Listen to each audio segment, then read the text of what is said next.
no hay cosas importantes en la Biblia y cosas no importantes. No hay en la Biblia doctrinas principales y doctrinas secundarias. Toda la Biblia, desde la primera letra hasta la última letra de la Biblia, en el texto original en que fue escrita, es inspirada por Dios. ¿Creemos eso o no? Muy bien. Luego la Biblia es absolutamente inerrante y la Biblia es absolutamente autoritativa, es decir, tiene plena autoridad porque es la palabra de Dios. No cabe la menor duda también que dentro de la doctrina, que es siempre importante y principal porque es de Dios, hay doctrinas fundamentales y hay doctrinas generales. Lo vimos el primer día.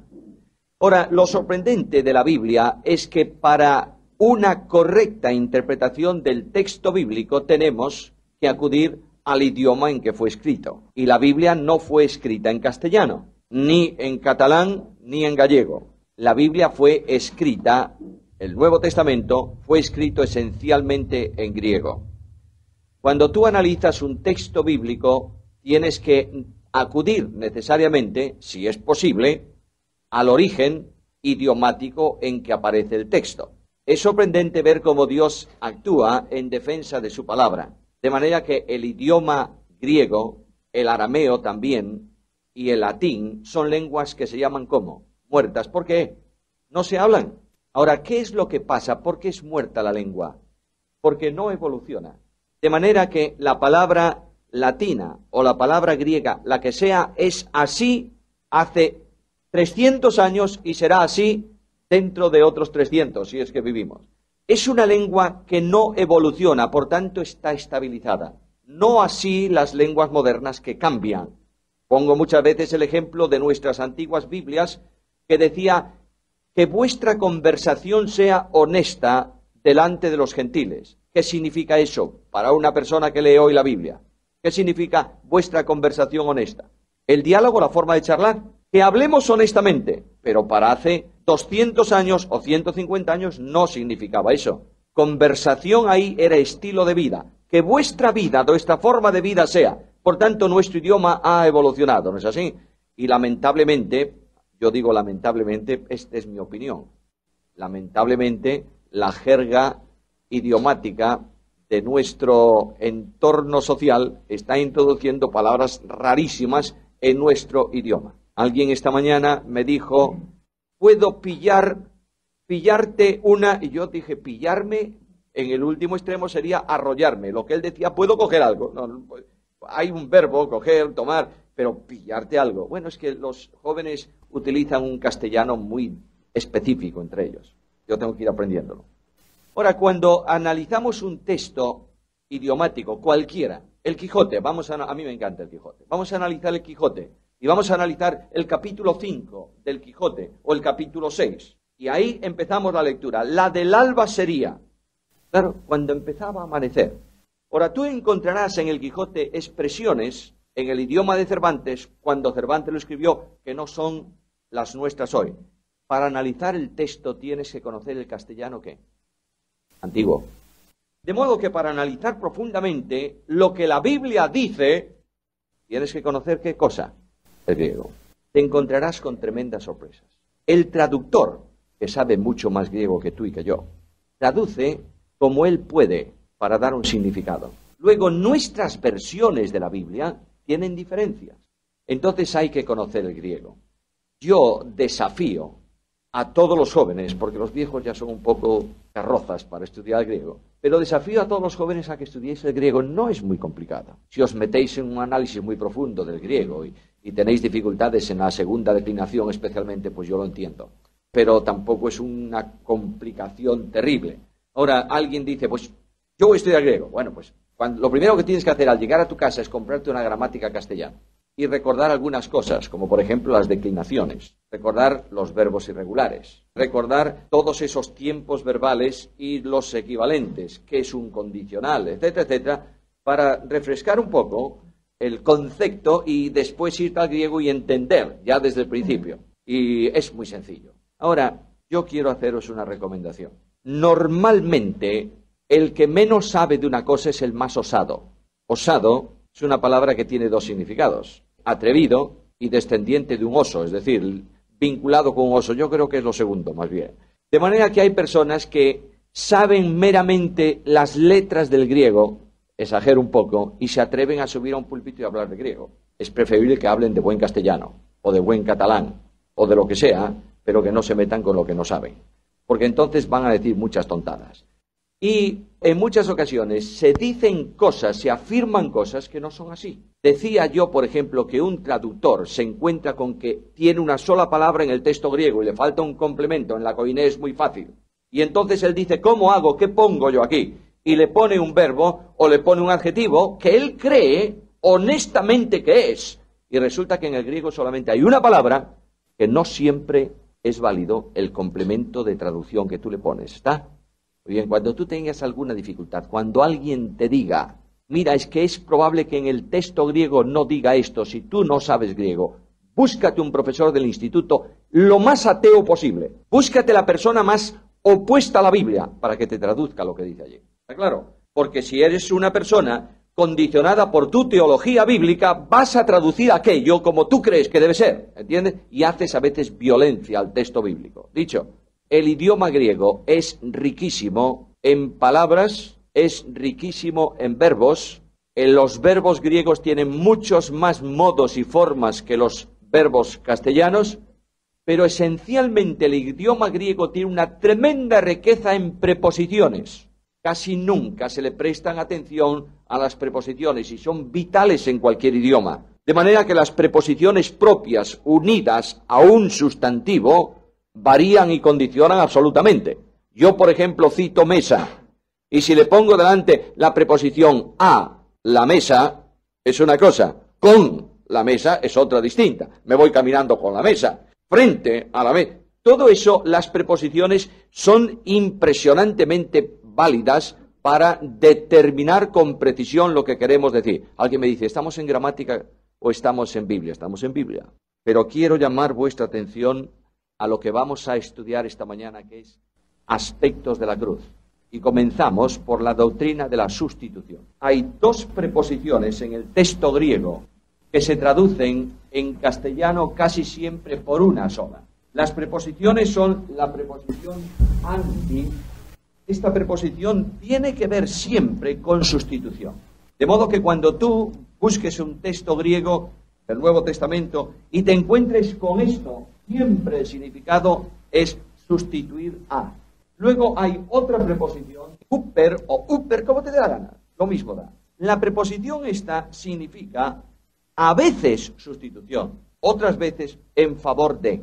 De manera que no siempre que encuentres esto quiere decir que hay una sustitución. Siempre que encuentres anti sí, pero siempre que encuentres la otra no. Entonces, ¿cómo sé yo cuándo esto habla de sustitución y cuándo no habla de sustitución? Necesariamente por el contexto en donde está. De manera que necesitamos precisar ese significado. Por ejemplo, vamos a ver en esta preposición, en algún pasaje, algún ejemplo, de un lugar donde aparece esta preposición con equivalencia a esta. Es decir, cuando esta preposición, que puede ser en favor de, significa en lugar de. Por ejemplo, miremos Juan capítulo 10, versículo 15. Bueno, es clarísimo que ahí mi vida por las ovejas es lo mismo que si pusiésemos mi vida en lugar de. ¿Está claro? El contexto lo exige. Mirad, en cambio, un lugar donde no puedes sustituirla. Por ejemplo, ya que estáis con Juan 13:37. Pedro no podía poner su vida en lugar de la vida de Cristo. Es entonces equivalente a, soy capaz de poner mi vida en favor tuyo. No en lugar de ti, sino en favor tuyo. Por tanto, aquí exige el estudioso de la Biblia llegue a un lugar en donde aparece esa preposición y se pregunte qué es lo que el texto, el entorno, exige para esa preposición. Aún así, habrá pasajes en donde existe una profunda dificultad de determinar si es en favor de o en lugar de. Entonces, ¿cómo puedo yo llegar a definir la doctrina de la sustitución? ¿Cómo sé yo cuando la Biblia enseña que Cristo ocupa el lugar de o cuando Cristo muere en favor de? Hay que ir al contexto general de la doctrina. Y esos lugares en donde son difíciles de precisar, los dejamos para ocuparnos de la mayoría en donde la definición es clara y establecer sobre lo que es claro la doctrina fundamental. Hermanos, yo sé que esto a veces es difícil de entender. Mirad, cuando hay algún texto bíblico que ofrece dificultad, no se te ocurra utilizarlo para dogmatizar de él. ¿Estáis entendiendo lo que digo? Porque es difícil. Cuando Pablo escribe la carta a los Corintios y dice, por lo que aflige, o por lo que la opresión, cuando habla, ¿recordáis? ¿Sabéis a qué me estoy refiriendo? No. Cuando dice, es mejor que el soltero se quede como está por lo que oprime, por lo que aflige. ¿Qué es eso? ¿Qué quiso decir Pablo? ¿Tú sabes lo que quiso decir? Yo no. No hay nadie que diga qué quiso decir Pablo. Quienes sabían lo que Pablo quería decir, ¿quiénes eran? Los que estaban en Corinto, pero nosotros no. De manera que si yo me pongo ahí y digo lo que aflige es el mundo, pues voy a terminar dogmatizando sobre lo mejor del celibato frente al matrimonio, ¿o no? Pues claro, y he construido una doctrina sobre algo que no es claro. Voy a haceros una advertencia muy seria, mis amados hermanos. Mirad, la doctrina hay que estudiarla directamente en la claridad del texto bíblico, nunca en un contexto de solución de problemas específicos de un determinado lugar. La carta de Pablo a los Corintios es una carta de solución de problemas de una iglesia, concreta, la iglesia de Corinto. Pablo acude a la solución de problemas específicos de aquel entorno. Indudablemente lo que Pablo dice como apóstol de Cristo en doctrina en esa carta es absolutamente válido para mí. No puedo decir esto era para los Corintios. No, señor, esto es para mí porque lo escribe no solo a la iglesia de Corinto, sino a todas las iglesias de Cristo. Pero no hay duda alguna que en Corinto había problemas que no se dan en ninguna iglesia hoy. Por ejemplo, en Corinto había un culto en donde los que hablaban en lengua, hubiera o no hubiera traductor, y aquello era una jaula de grillos. En Corinto había profetas, no profetas escatológicos, sino profetas que Pablo dice muy claramente que entiende él por profecía en Corinto. A ver, nos estamos liando, ¿verdad? Sí. Quiero clarificar conceptos. Mirad, ¿qué es profecía? A ver, don de profecía. Este hermano tiene un don de profecía. ¿Qué es eso? ¿Predecir el futuro? Bueno, eso forma parte del don, ¿no es esto? Sí. ¿Ese don está vigente hoy, operativo hoy? No. ¿Por qué? Porque no podemos añadir nada a la Biblia, ¿está? Si alguien viene, si un hermano viene por ahí y dice, el Señor me reveló que estábamos en el cielo y las calles. Y dije, no, este hombre debió cenar fuerte y se acordó de un pasaje de Apocalipsis. Bueno, eso no es ninguna revelación. Ahora, si te viene y te dice, es que resulta que hay un mundo paralelo, quietecito, para ahí. Esto ya es un problema bastante más gordo. No está en la Biblia, no podemos aceptarlo. No hay profecía de predicción, no hay. A la Biblia, tenemos la Biblia, no podemos añadir nada. Pero Pablo entiende profecía de otra manera en Corinto. ¿O no? A ver qué dice Corinto, 1 Corintios, capítulo 14, buscadlo por favor. Versículos 1 al 3, ¿qué dice? Luego la profecía no solo es algo futuro, es un mensaje de parte de Dios para exhortación, consolación, edificación. De manera que está hablando de un ministerio. Y en aquella iglesia, los que ministraban en el culto de la congregación, uno se levantaba y estaba predicando, y a lo mejor el otro decía, pues ahora voy a predicar yo, y el otro no terminaba y se levantaba el segundo, y un tercero salía por allá por el fondo, y aquello era un desorden absoluto. De modo que Pablo está corrigiendo situaciones específicas. La doctrina fundamental que sustenta todo eso es, hágase todo decentemente con orden. Luego hay asuntos específicos de un determinado contexto.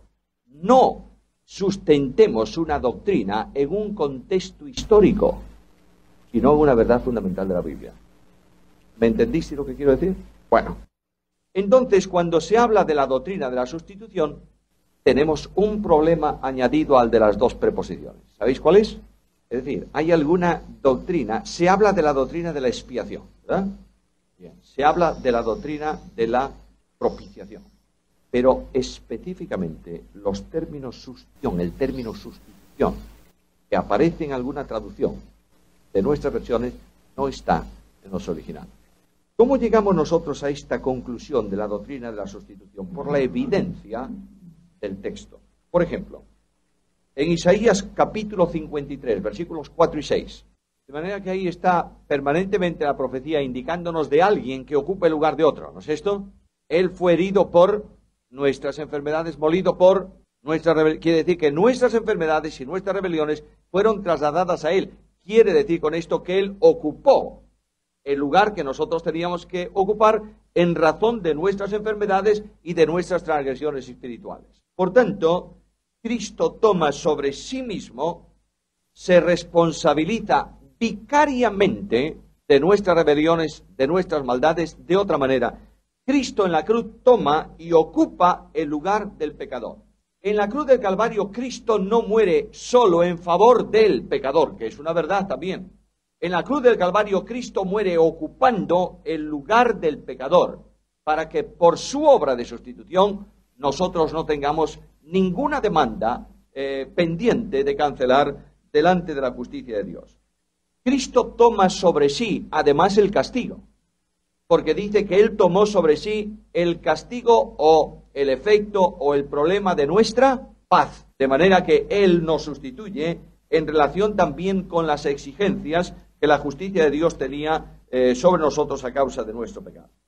La sustitución en relación con el pecado vincula inmediatamente a Cristo con otro aspecto de la cruz, es la propiciación. El concepto filosófico o griego o histórico de la propiciación es que teníamos un Dios muy enfadado. Los griegos tenían muchos dioses, ¿no? O pocos, un montón. Ellos mismos, yo creo que ni se sabe hoy cuántos dioses tenían los griegos, porque aparte de los dioses importantes de primer nivel, había también los dioses familiares. De modo que cada familia tenía allí un diosecito que era su dios. Y eran tan religiosos los griegos, tan tremendamente religiosos, que por si se les olvidaba alguno que hicieran, levantaron un altar al dios desconocido. No vaya a haber por ahí uno que nosotros no conocemos y se enfade, y eso nos causa un problema. Por si acaso, si no hay Dios es lo mismo, no perdemos nada con ofrecerle un sacrificio. Altar al Dios no conocido. Ahora, los griegos decían, las religiones decían que cuando el Dios estaba muy enfadado, ¿qué había que hacer? Llevarle una ofrenda, para que el Dios, en razón de la ofrenda, se desenfadara con nosotros y tuviésemos una buena relación con Él.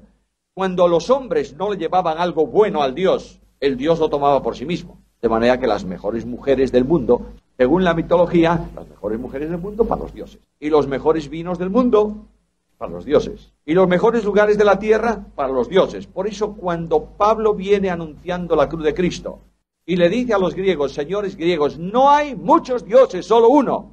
Los griegos dicen, oye, pues cosa curiosa. Bueno, puede ser, porque ellos deseaban oír una novedad cada día. Es probable, un Dios solo, qué bueno, mira tú. Y ese Dios tiene un solo hijo. ¡Qué bárbaro! Y ese Dios regaló a su hijo para que muera por los hombres. Está loco. No es posible, la cruz es locura para los griegos. De manera que lo que está diciendo la mitología nada tiene que ver con la Biblia, ¿verdad? Porque la propiciación, como cualquier asunto de salvación, no es el hombre el que la hace, sino que es Dios el que la realiza. De manera que el pecado en la propiciación, el pecado, la propiciación antigua, de la antigua dispensación, el pecado era cubierto. Bienaventurado aquel cuyos pecados son perdonados y cubiertas sus rebeliones. Esto era la expresión típica del concepto hebreo de propiciación. Moría el animalito en lugar del pecador y la sangre de ese animal llevaba el pecado. No, cubría el pecado. De ahí que cuando se habla de salvación en el Antiguo Testamento, dice que Dios en su paciencia pasaba por alto, pasaba por encima los pecados pasados con vistas al sacrificio definitivo que se iba a realizar ¿en dónde? En la cruz. Mira, la sangre de los toros, la sangre de los machos cabríos, la sangre de los corderos no tiene ninguna facultad para limpiar de pecado. Era el simbolismo de un sacrificio perfecto que iba a realizarse en el futuro. Y eso llevaba a los judíos entonces a la identificación con el sacrificio mediante la imposición de las manos sobre el animal. La imposición de manos es enormemente bíblica, habla de comunión. Cuando los misioneros eran enviados, se le imponía, ¿qué decía? ¿Qué se hacía con eso? Pues simplemente la iglesia decía, tú eres la proyección nuestra en el campo misionero. Cuando tú sales al campo misionero, tú eres como si fuese nuestra iglesia en la misión. Por eso hay una identificación tremenda. Nosotros hemos perdido todas estas cosas porque somos a veces tan tremendamente puritanos que nos olvidamos del simbolismo que todavía hay en el Nuevo Testamento. A veces nosotros llamamos símbolos a lo que no son y nos olvidamos de que hay simbolismos que deben mantenerse. Ahora, los pecados eran cubiertos o pasados por alto, hasta que en la cruz de Cristo se produce una enorme transformación de la propiciación. ¿Sabéis cuál es? Cristo no tapaba el pecado. El Cordero de Dios, ¿qué hacía? Lo quitaba. Llevaba sobre sí y lo sacaba del lugar. Por eso, la propiciación antigua exigía un sacrificio anual, ¿o no? Claro. Y todos los años se hacía un sacrificio que temporalmente permitía estar al pueblo bajo estado de propiciación con Dios. Decía yo el otro día, os recordaba, que el publicano oraba a Dios en razón de eso. Dios se propicio. ¿Por qué? Porque ahí dentro, en el santuario, en el lugar santísimo, está sobre el arca, en la plancha de oro del propiciatorio, la sangre de un sacrificio que te permite a ti, en razón del simbolismo, pasar por encima mi pecado y yo puedo acercarme a ti, Señor.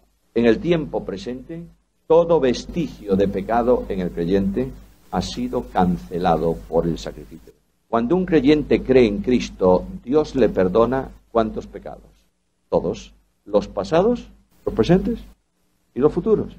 Los pecados de acción y de omisión.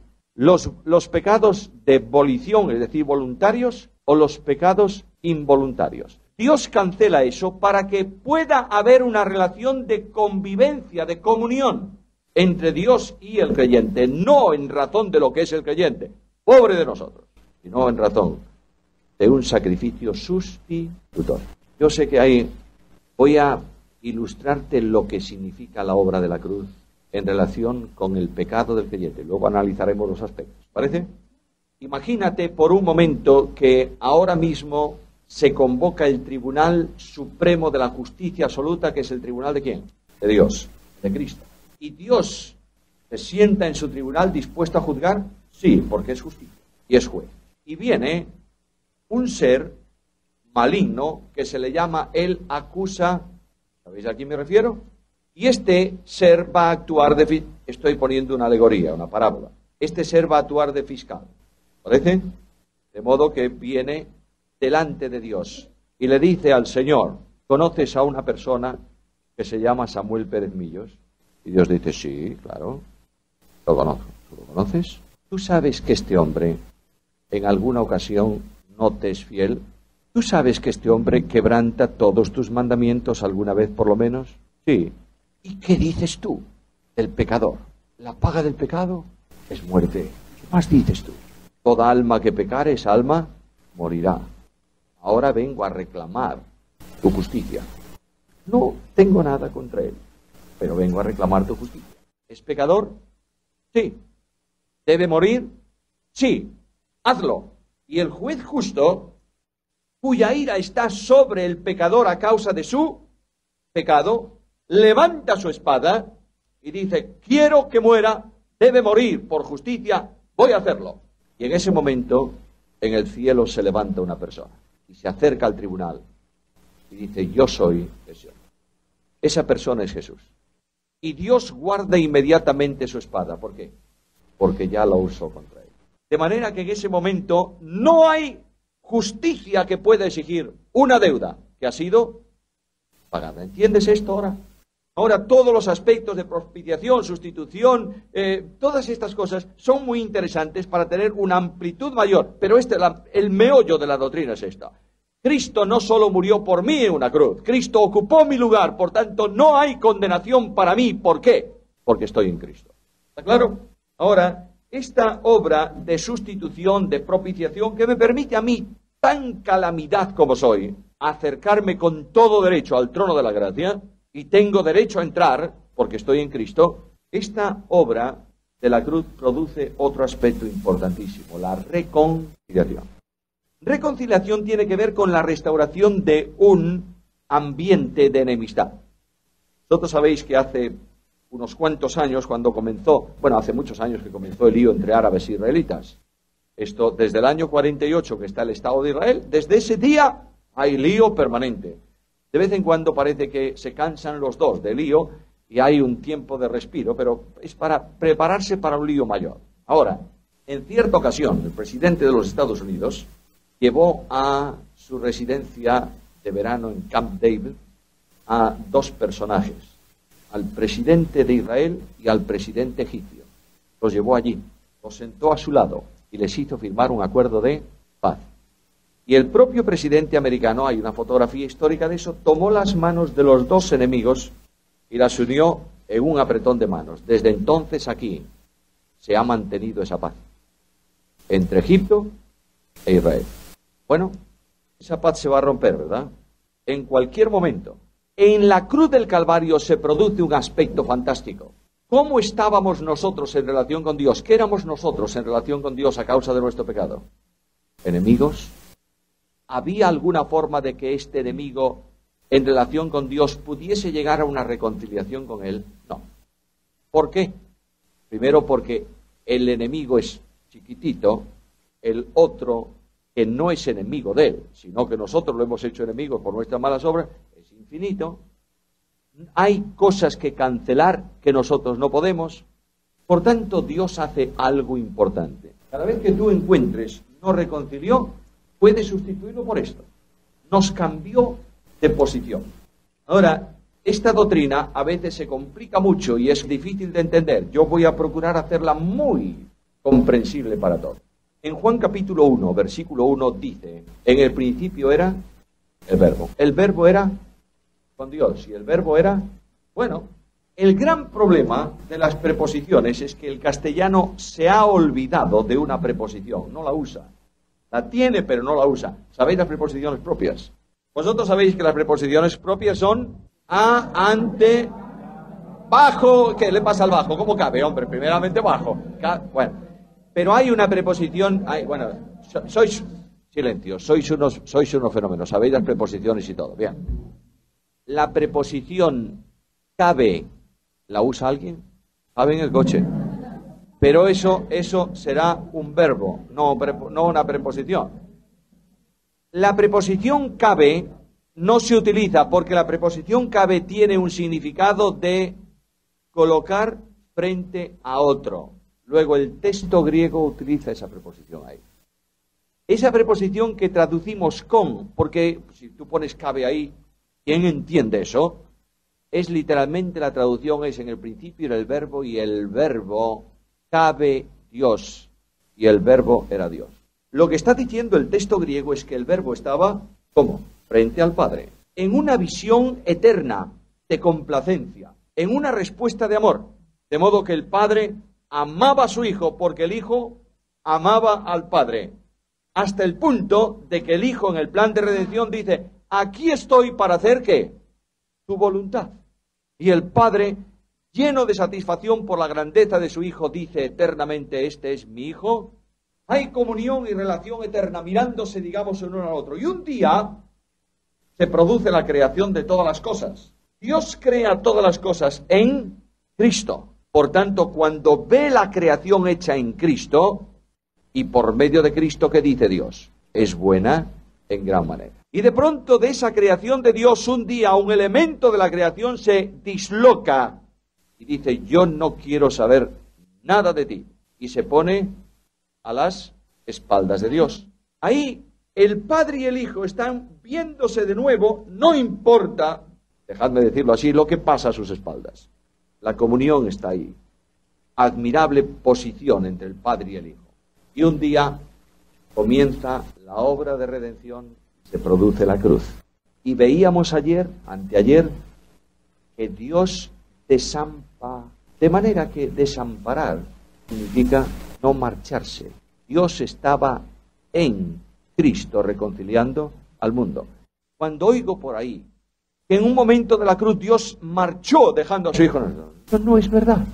Nunca estuvo lejos, estuvo ahí. La grandeza, hay una cosa, es muy diferente abandonar que dejar. Dejar significa marcharse. Abandonar significa estar ahí y oír un quejido y no echar la mano. Dios desamparó a su Hijo en ese sentido. Le dio las espaldas. ¿Por qué? ¿Porque Él era pecado? No, porque Él llevaba nuestro pecado. y la paga del pecado es la muerte, y la experiencia del pecado, la separación de Dios. Cuando Dios da vuelta y coloca a su Hijo a sus espaldas, ¿con qué se encuentra Dios? De frente, con el que estaba a las espaldas de él, que era el mundo. Luego Dios reconcilió consigo al mundo, cambió al mundo de posición en razón de que el Hijo de Dios fue hecho por nosotros maldición. ¿Entendéis la sustitución? ¿Entendéis la reconciliación? No es el hombre el que se reconcilia con Dios, es Dios que reconcilia al hombre consigo mismo. ¿Entendéis esto también? De modo que el pasaje cumbre, clave de la reconciliación, lo tenéis en las palabras de Pablo, que dice, Dios estaba consigo reconciliando, o Dios estaba en Cristo reconciliando consigo al mundo. ¿Quién reconciliaba a quién? Dios reconciliaba al mundo consigo mismo. Y este mensaje de la reconciliación lo encomienda ahora Dios a los predicadores del Evangelio. Les dice a los predicadores del Evangelio, ya que se ha producido un cambio de posición en razón de la cruz, ahora id vosotros a ese mundo y anunciadle ese cambio que se ha producido. Si el que está en la esfera del cambio de relación acepta el mensaje de la reconciliación, pasa a experimentar una reconciliación definitiva con Dios para siempre, ¿verdad? El resto tiene simplemente una reconciliación potencial, pero se pierde si no la acepta. De ahí que el apóstol Pablo diga algo importantísimo en el pasaje. Nosotros, como embajadores de Dios, os rogamos. ¿Y qué dice a continuación? Como si Dios rogase por medio de nosotros. No dice, es Dios quien ruega por medio de nosotros. Dice, como si lo hiciese. Quien ruega no es Dios. Quien ruega es ¿quién? El que predica. Imagínate por un momento que hay una población, un país, ahí no sé, en medio del Pacífico, en una isla así de pequeña, cuyo armamento consiste en 4 escopetas viejas de los colonos, es todo cuanto tienen por armamento. Y un día ese microscópico país se ha metido con el país más potente de la Tierra y le ha hecho una masacre en algún lado. Toma a un embajador y le dice, vete allá, al presidente de ese lugar, y dile abiertamente que o cambia de actitud o en una semana lo vamos a invadir. Y el embajador llega allá y le dice al presidente, mire, yo quiero decirle a usted el mensaje de mi nación, plan, en una semana. Y el otro le dice, pues que se atrevan. Y claro, el embajador, que sabe lo que va a pasar, ¿qué hace? Comienza a rodar. Le pido, por favor, señor presidente, que considere las palabras del presidente de mi nación. Le ruego encarecidamente que lo haga. ¿Le ha ordenado su presidente? ¿Está rogando su presidente? No. ¿Quién ruega? El embajador. Porque sabe lo que viene. De esta misma manera, el que predica el Evangelio sabe qué ocurre con aquel que no acepta la obra de la reconciliación. ¿Qué pasa? Se muere eternamente, ¿verdad?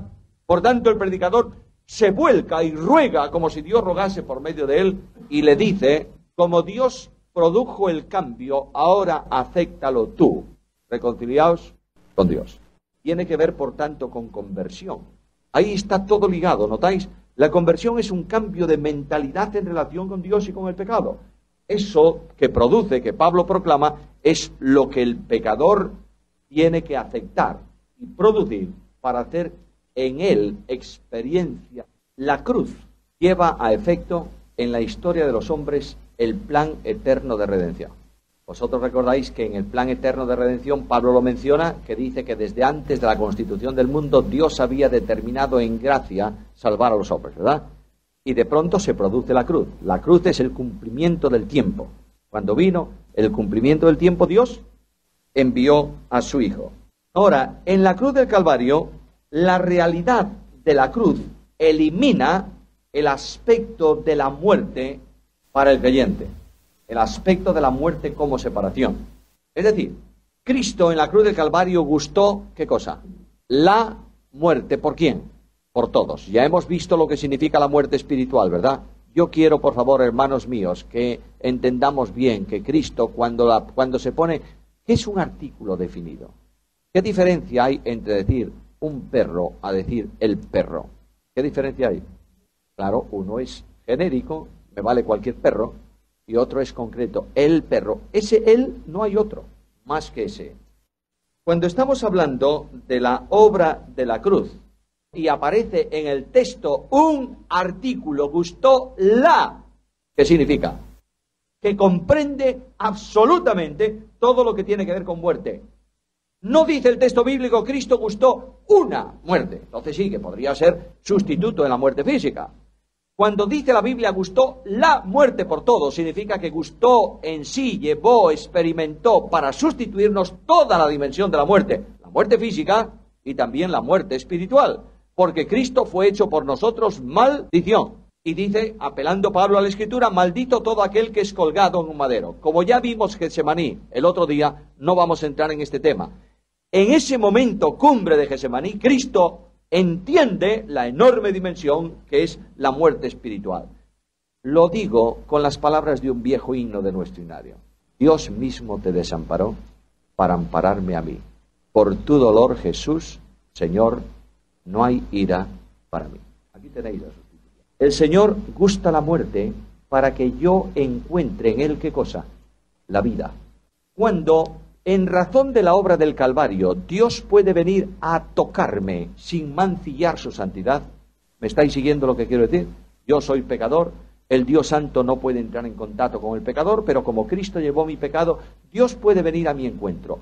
La intimidad que produce, que hace posible la cruz, es de una dimensión tan grande que la salvación se obtiene por unión con Cristo, no en la distancia. Nadie se salva por estar cerca de Jesús.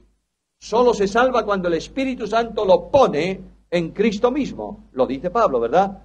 Dice, juntamente con Él nos resucitó. Ese adverbio, ese juntamente, se puede revertir al original del verbo y decir que Cristo, que nosotros hemos recibido vida cuando nos juntó con Cristo. Al juntarnos, al unirnos con Cristo, la vida de Cristo le es comunicada ¿a quién? Al que está en Cristo, ¿verdad? Muchas veces se pone este ejemplo. Bueno, yo creo que es un ejemplo muy ilustrativo.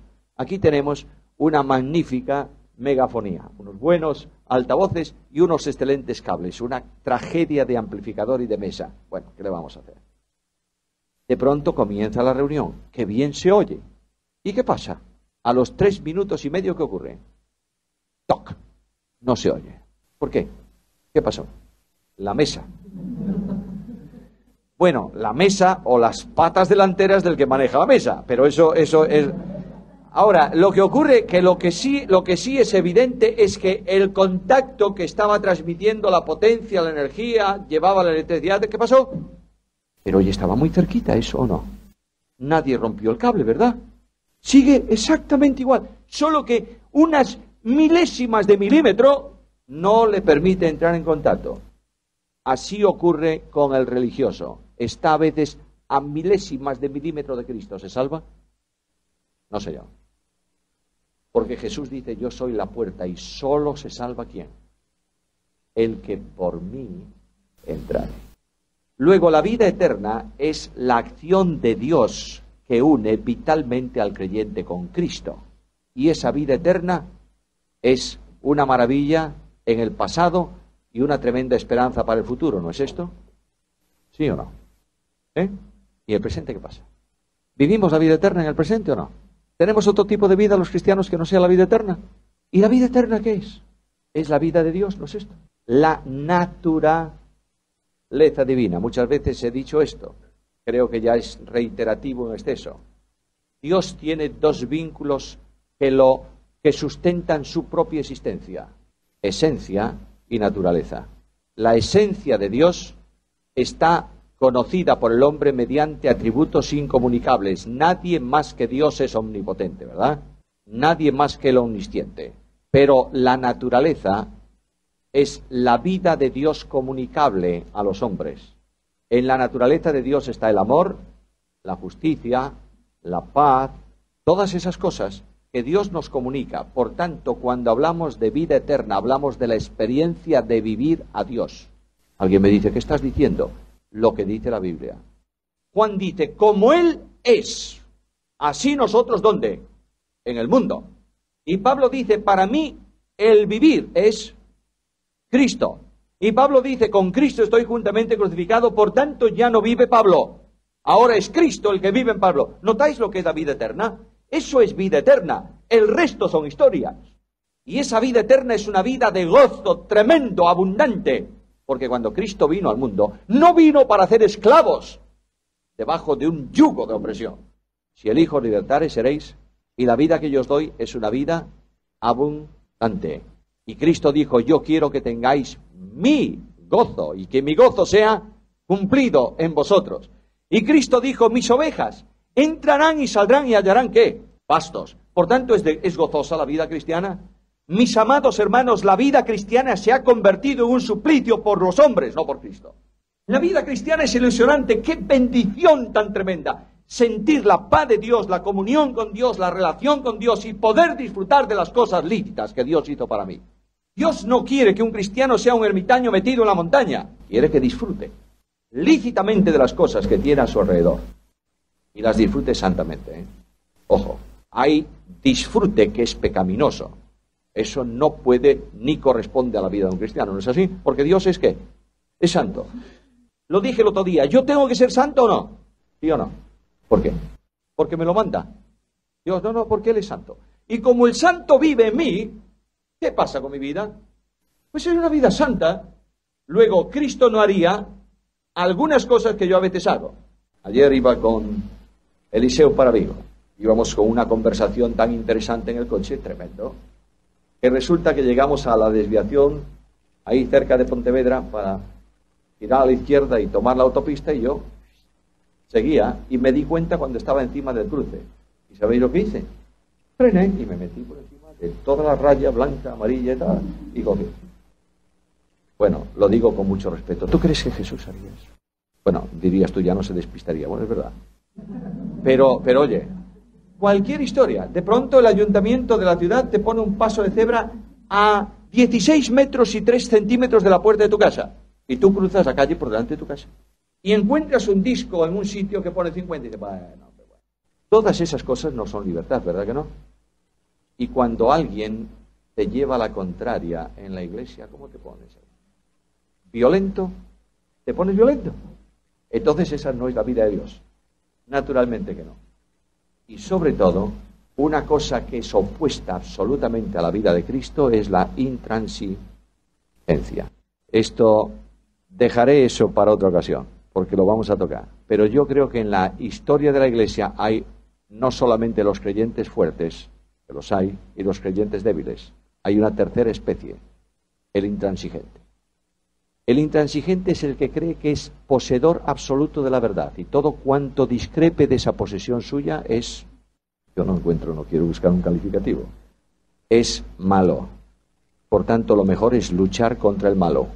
Y ahí se organizan las grandes cruzadas dentro de la Iglesia.